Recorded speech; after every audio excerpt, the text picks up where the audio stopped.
I think we're live. We're live. How about that? This is Tim Patterson, Trade Show Guy, out of the Trade Show Guy offices in Salem, Oregon, and this is one of our monthly webinars. If you go to TradeshowGuyWebinars.com. And now that I got the double backtrack voice, I know we're working, so we're live on the air, whatever you want to call that. Anyway, we have a special guest today, and I really appreciate Matt Hill coming along to be a part of our broadcast today, our webcast, as it were. And as you know, on this webinar, the monthly series, we like to look at some aspect of trade show marketing that we feel is very important to trade show managers, booth staff, people that are putting all this stuff together. And so, Matt, I ran across you. I actually did a search here a month or two ago on Twitter looking for people doing trade show stuff. And that's how I think we initially connected. I looked at your website, and you do trade show booth staff training as well as leadership trainer, or I should say presentation skills. That's right. And you're out of San Jose, California, the Hill Group Exhibit Staff Training Workshop. Tell me just a little bit of the way hello. To tell you what? I'm sorry?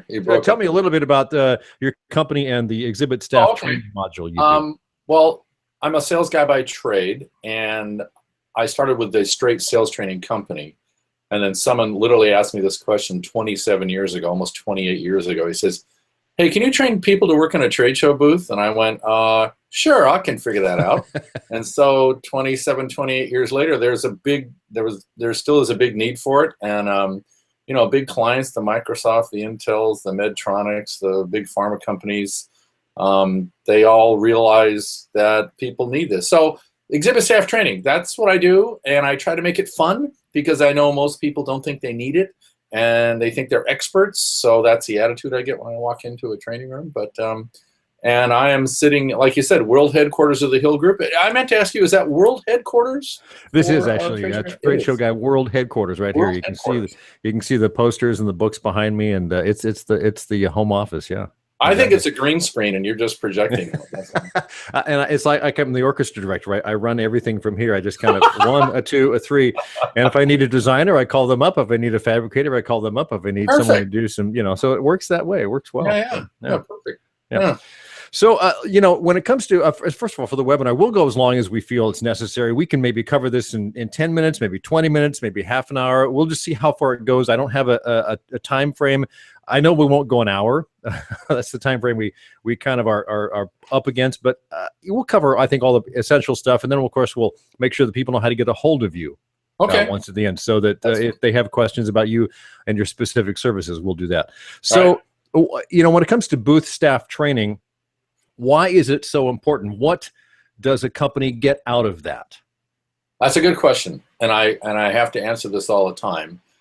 And all the research I've seen for the past 25 years, mostly by the CEIR, which is, I think, the Center for Exhibit Industry Research, says that you can have a great-looking booth, a great location, go to the right show, but if your exhibit staff's no good, that's really going to make the difference, because people go into an exhibit hall, into a trade show booth to talk to somebody.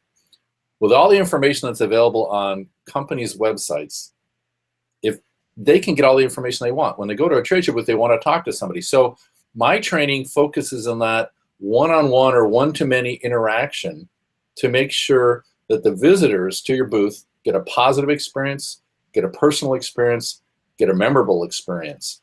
And I don't think enough attention is given to that part of the business, that it's still a people business, and people just think, well, they're all salespeople, so they know how to do it. There's some things that are different. Or I have engineering or product types that really know their product, so they'll be fine. Maybe. So what I've seen the difference is, and it's the one thing you can really count in a trade show booth, and that's leads, qualified leads. So I get numbers from my clients all the time. First time out will make the biggest difference. I'll about double the qualified leads. It's like anything else. You take a golf lesson, you take a presentation course, you just clean up a couple of bad habits that are glaringly bad, and you're remarkably better. And so that's what we do. So we do a combination of live training right before a show, and then if we can, we try to stay in our clients' booth while the show is going on and mentor or work with the people one-on-one in between their conversations. So they can't escape us. On the other hand, we're able to focus on what any one individual needs. Like, Tim, if you were really quite good, there might just be some finer things we can talk about. However, your first trade show, you're a product person and never customer facing, maybe we start with the basics again and go, okay, let's talk about greeting somebody. Let's talk about qualifying somebody, things like that. So the main reason to do it, best practices, generate more leads, generate more sales, give people a great experience. Even if they don't buy anything, they walk away going, wow, I'm really glad I went to that booth. That's what you want. Yeah, and I think that's a very good answer, and because I think people don't know what they're going to get from it until they go through it, and I've experienced clients that have done the same thing with other trainers, and they come away from that and go, wow, I didn't realize how much I needed to learn or how much I could have learned from that. And I think your point taken is that a lot of people thought when social media came along and digital communications that trade shows would kind of go, maybe not so popular, but the fact of the matter is they're strong as ever.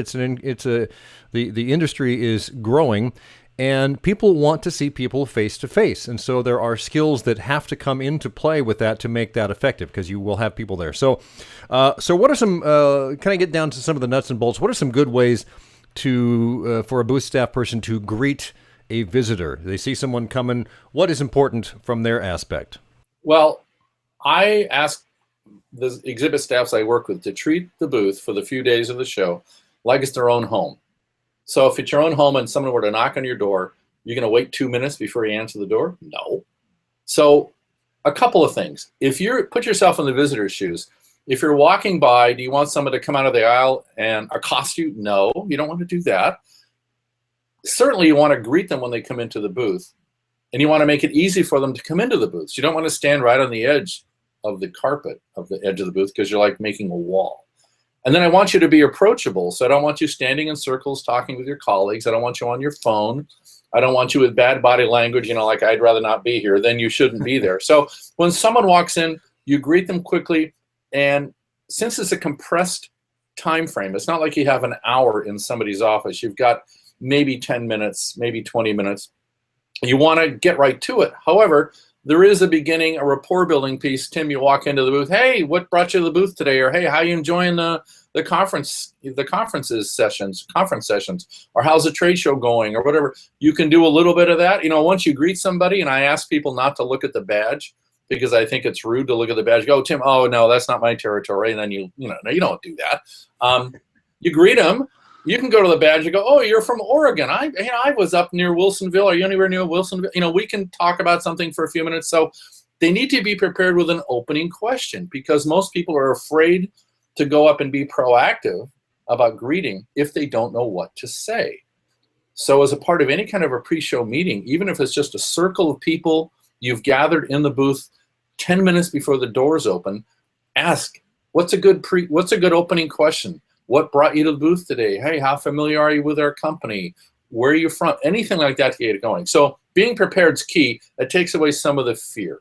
But what having that question on your mind is a good plan. As having something to say that you already know. Yeah. Exactly. Yeah.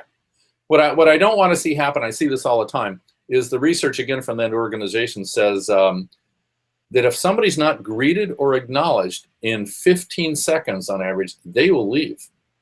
If they have a technical question, they'll wait up to 2 minutes, but 15 seconds. So as you're standing around talking to your colleagues or on your phone, somebody walks in and stands there like this 15 seconds. That's a long time. They're gone. Could be a huge potential customer. You don't know, so you've got to be on your toes. Anyway, that's what I answer that one for you. So one of the aspects of being a booth staffer is you want to qualify and disqualify people. So what are some ideas on how you can easily qualify and disqualify and do that in a kind sort of way? Yeah, you don't want it to be an interrogation, and you're right. The qualifier should be established before the show, established in cooperation with the people who are going to get the qualified lead information, whether it's salespeople, inside sales, something, whatever, an outside, further nurturing company, whatever. So get your qualifiers down. They need to have questions wrapped around those. So a number of the key qualifiers are, do you have interest or need in a product or service? Gee, what a concept. But you know what? I've seen people walk into a booth who are just nice people. They're interested, and they'll monopolize your time for as long as you get them. Are they ever going to buy anything? No, they just know a lot, so that doesn't count. Another qualifier is, do they have a project or something you're working on in the near term? So maybe a time frame, and maybe do they somehow influence a decision? Do they recommend it to a committee? Are they the decision maker? If not, is the decision maker at the show? Can you get them over here? A budget question, not always, sometimes, things like that, and how they want to be contacted. You know, I wouldn't say, okay, Tim, I'll send you an email. Maybe you don't want an email. Maybe you want a call. And you know what? Everybody's calendar is on their phone. So if you are my client and I'm your sales rep or whatever, I'm responsible for you, we could theoretically make an appointment right there on the show floor. It doesn't always happen. And the one thing I wanted to bring up, and this alluded to what you said earlier, people who walk into the booth, because of the internet now and all the stuff on the web, even if they call you for business and you get incoming calls, which are lovely, right? Hey, tell me more about your business. They're already down the sales cycle. It's not like they're calling to find out from square one what I do or what you do or what your company does in a booth. If they've done any kind of homework, they've researched this. And so you don't have to start over necessarily and start from the very beginning, and you'll bore them or you'll insult them because they know more about this than you think they know. So the first thing you want to do is find out, well, how much do you know about this? Or by asking a couple of questions, you'll figure out how much expertise they have, what they know about the marketplace. So you adjust what you say to them and the questions you ask depending on how knowledgeable they are.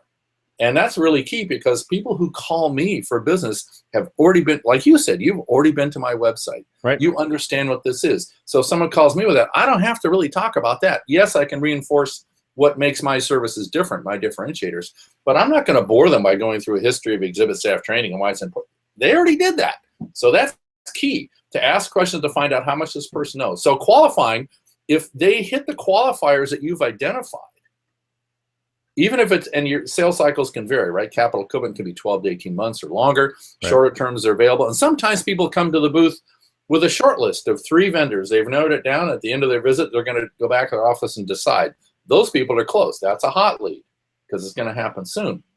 So you want to qualify them. If they're just nice, or you realize, gee, they're really not, they didn't know what we do. And when they found out what we do, they're really not interested.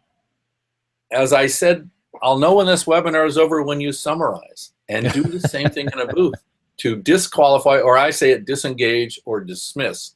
So I just use an example. Hey, Tim, it's been great talking with you. Doesn't sound like you're going to have a need for our services, but I'm really glad you came by. I hope you enjoy the rest of the show. Thanks for coming by.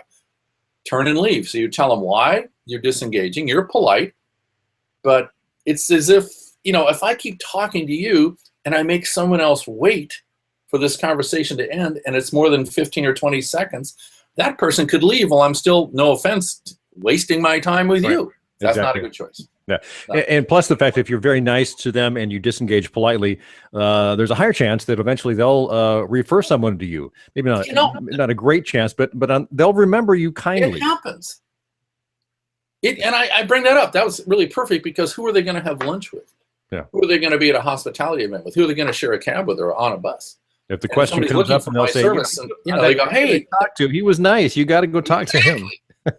Thank you. Yes. Thank you. So what about when a booth staffer is standing there? What are some of the no-nos that you say, don't do this? Always the number one thing that comes up is don't eat in a trade show booth. Go somewhere else when it's lunchtime. But well, what else? there's another, you can't eat in a trade show booth. So let's say I'm going to the show tomorrow in Las Vegas, and it's got how many attendees? Like 15,000 attendees. All right, I'm going to Las Vegas tomorrow. My 98th time to Las Vegas. Yes, I feel your pain. You're about to correct the triple digit. In a booth. See, eating in the booth is just not polite. Again, if you think of the booth as your own home, and someone walks into your home and you're eating or having a glass of wine or a beer, you of course offer them whatever you have to be polite. Yes. Well, if the trade show booth is your own home and you're eating a hot dog, the famous $8 hot dog, if you want to eat that, you know what? You have to have 15,000 hot dogs ready to go in your booth. Yeah. You have to be able, so that's why. Yeah, so anyway, I'm sort of making a story. Do's and don'ts. Don't give any reason to anybody to not come up and talk to you. Be approachable. So if you think about why I won't come up and talk to you in a booth, if you're eating, if you're talking on your phone, if you're texting, if you're standing in a circle and talking to your colleagues. Those are all reasons I won't come up and with your body language. Body language is very important. So let's talk about body language a bit. Sure. Where do you put your hands? I mean, a lot of people are uncomfortable doing anything but folding their arms or stick them in their pockets. Well, now let's talk. So it's the whole body. It's not arm language. And for women, crossing their arms might be more comfortable. But as soon as I'm walking toward you, they drop because I'm going to want to shake your hand. Right. So I don't necessarily like it when they do fig leaf, which is, right in front of you like this. That's fig leaf or reverse fig leaf. Just be natural with your hands, right? Just be natural. And you don't know what to do. You can hold a pen in your hand like a presenter can. But you can cross your arms. You can have hands at your sides. It's fine. I'd say be yourself. What you don't want to communicate is you don't want to be in the booth, that you think it's a waste of time, that you'd rather be somewhere else. And so that is not just arm language, it's scowling. Right. Listening. It's like leaning on the counter. People can read that.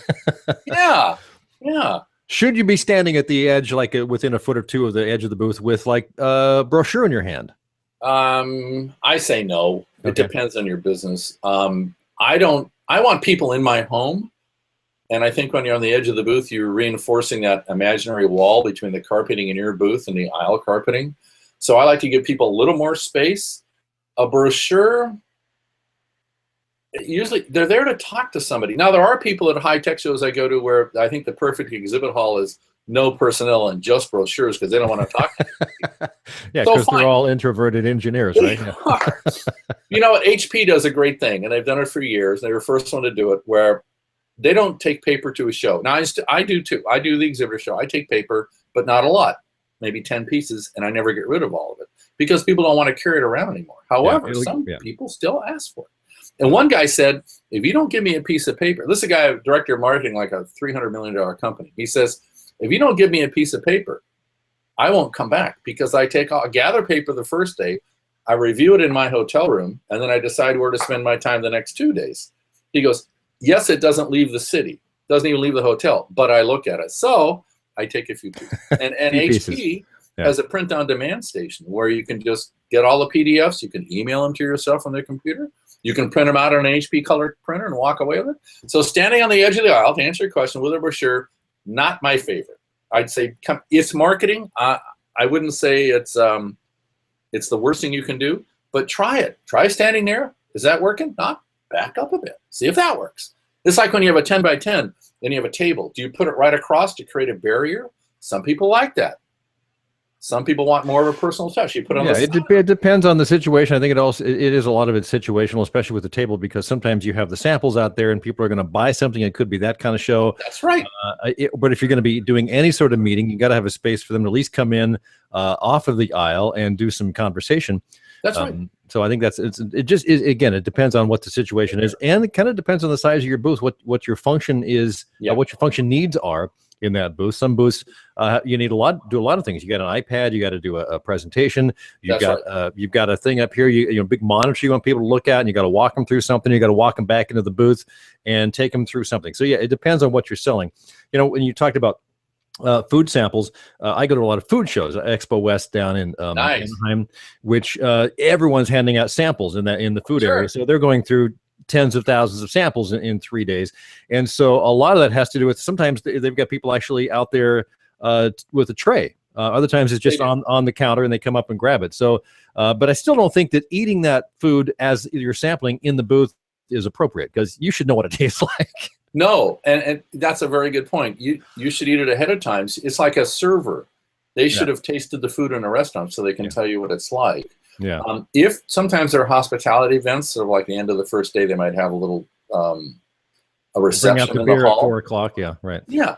Don't eat with your colleagues. Don't eat by yourself. Eat with your customers. Yeah. Offer, that's just what you do. And quickly on whether you're giving away a sample food or a squeeze ball or a charger, I got one of these at a show, one of these chargers for your cell phone. Get something for it. Hey, would you like a sample of our cake? Yeah. Hey, can I scan your badge? Yeah. Hey, you're familiar with a business card? Ask a couple questions. Exactly. Ask a couple of questions. Are you guys in the market for blank? Yeah. Exactly. Yeah. Why not? It's cool. Yeah, it is. Yeah. We could go on forever, Matt. This is fun. I think, we've pretty much, I've had our camera kind of cutting in and out, so I'm not sure if you've seen that. Sometimes you drop off screen, and I notice I do too a couple of times. But we've covered a lot of stuff. I think it's great. You're talking about, as you see, I'm recapping here. Questions to ask. What to do, what not to do. How body language is very important. So again, how can people get a hold of you? What's the best way? Oddly enough, I found you through Twitter, which is one way, I suppose. Yes. But you've got a website. Go ahead and give us the information. It's hillgroup.com. www.hillgroup.com. And my email is mhill@hillgroup.com. Cool, Matt. It's a pleasure talking with you, and I hope we can do this again sometime, and I hope we can see you in person sometime. Face to face on screen is fun, but in person's great too. San Jose is not that far away. No, and you may even go to a trade show that I go to. Who knows? So be in touch. So let me just make a comment to listeners. I know there's a few in the room there. So do we have anyone that has any questions? Please put it in the question box there. I'll give you. I already asked to do that a few minutes ago, and I don't see any come up. So I think we'll leave it at that. If anyone has one, just pop it up there, and if we can't answer it right away, we'll get back to you. That sounds good. So Matt, again, thank you. Appreciate your time. All right, take care.